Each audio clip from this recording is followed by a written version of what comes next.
যোৰহাটৰ অন্যতম সামাজিক সাংস্কৃতিক ক্ৰীড়া অনুষ্ঠান অসম লুইত বীৰ যুৱ মঞ্চ যোৰহাটৰ উদ্যোগত কল্যাণী ৰংগমঞ্চত অনুষ্ঠিত কৰে বসন্ত উৎসৱ। পুৱা পতাকা উত্তোলন কৰে অসম লুইত বীৰ যুৱ মঞ্চৰ সভাপতি পাৰ্থ সাৰথী হাজৰিকাই। শ্বহীদ তৰ্পণ অনুষ্ঠানৰ টপক হিচাপে উপস্থিত থাকে ভাৰতীয় জনতা পাৰ্টীৰ যোৰহাট মণ্ডলৰ সভাপতি প্ৰসন্ন কলিতা। মঞ্চ উদ্বোধন কৰে বিশিষ্ট সমাজকৰ্মী অচ্যুত শইকীয়াই। দিনজোৰা কাৰ্যসূচীৰে অনুষ্ঠিত কৰা বসন্ত উৎসৱৰ ছাত্ৰ ছাত্ৰীসকলৰ মাজত চিত্ৰাংকন প্ৰতিযোগিতা আৰু কুইজ প্ৰতিযোগিতা অনুষ্ঠিত কৰা হয়। লগতে বিহুসুৰীয়া গীতৰ আধাৰত সৃষ্টিশীল নৃত্য প্ৰতিযোগিতা, জেং বিহু প্ৰতিযোগিতা, মৌ কুঁৱৰী আৰু বৰ বিহুৱতী প্ৰতিযোগিতা অনুষ্ঠিত কৰে।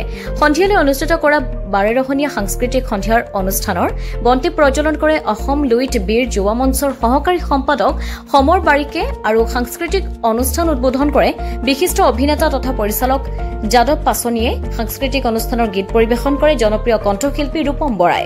অনুষ্ঠানটিত উপস্থিত থাকে পোহৰ লাইভ 8ৰ মুখ্য সম্পাদক অমৰ বৰুৱাৰ লগতে বহু কেইগৰাকী বিশিষ্ট অতিথি। ব্যুৰো ৰিপৰ্ট, পোহৰ লাইভ 8। নমস্কাৰ, আমি লুইত বীৰ যুৱ মঞ্চৰ ফালৰ পৰা আমি সকলোকে আন্তৰিক ধন্যবাদ আৰু আন্তৰিক কৃতজ্ঞতা জ্ঞাপন কৰিছোঁ।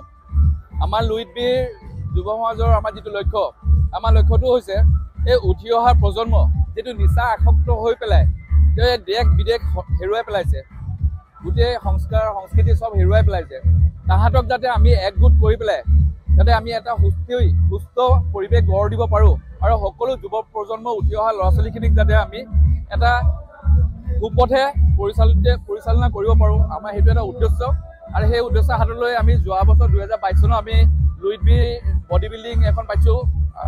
এতিয়া আমি এইবাৰ ইয়াত বসন্ত উৎসৱখন উদযাপন কৰিছোঁ। আমি প্ৰত্যেকখন গাঁৱত গৈ গৈ কিবা এটা অনুষ্ঠান কৰি পেলাই সকলো যুৱ সমাজক আমি গোটাই আনিব বিচাৰিছোঁ, যাতে তাহাঁতি যিটো বিপথে পৰিচালিত হৈছে, তাহাঁতি যিটো নিচা আসক্ত হৈ পেলাই নিজৰ সমাজখনৰ প্ৰতি লক্ষ্য নৰখা হৈছে, সেই বস্তুটো যাতে তাহাঁতি এৰি পেলাই এটা সুস্থ সবল পৰিৱেশ গঢ় দিব পাৰে, আমাৰ সেই উদ্দেশ্য লৈ আমি লুইত বীৰ ওলাই আহিছোঁ।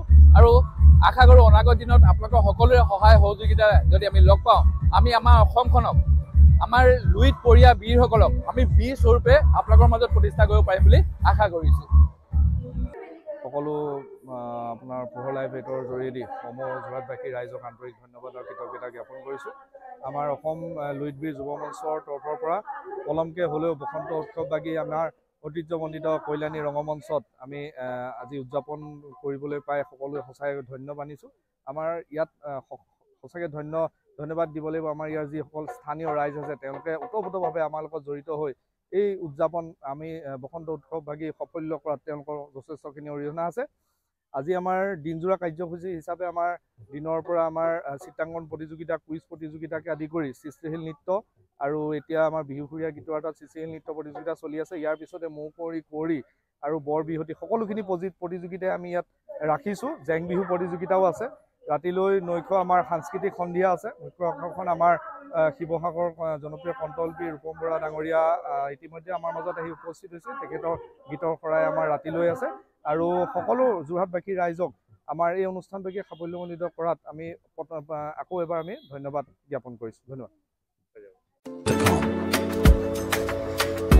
যোৰহাট তথা অসমবাসীৰ বাবে সুখবৰ। উজনি অসমৰ লগতে যোৰহাটৰ শিশু, যুৱক যুৱতী, মহিলাসকলৰ বাবে এয়া সুখবৰ। যোৰহাটত মুকলি হ'ল লেকমি চেলুন।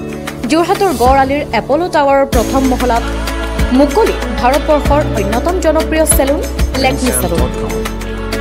লেকমি চেলুন মানে ভাৰতবাসীৰ নিৰ্ভৰযোগ্য প্ৰতিষ্ঠান। লেকমি চেলুনখনত আপুনি পাব বিভিন্ন ধৰণৰ সুবিধা, য'ত অত্যাধুনিক যন্ত্ৰৰে আপোনাক সজোৱা হ'ব। ইয়াত বিভিন্ন bridal package, makeup artist, skin care, hair dresser সুবিধা উপলব্ধ হ'ব, য'ত থাকিব ৰেহাই মূল্য।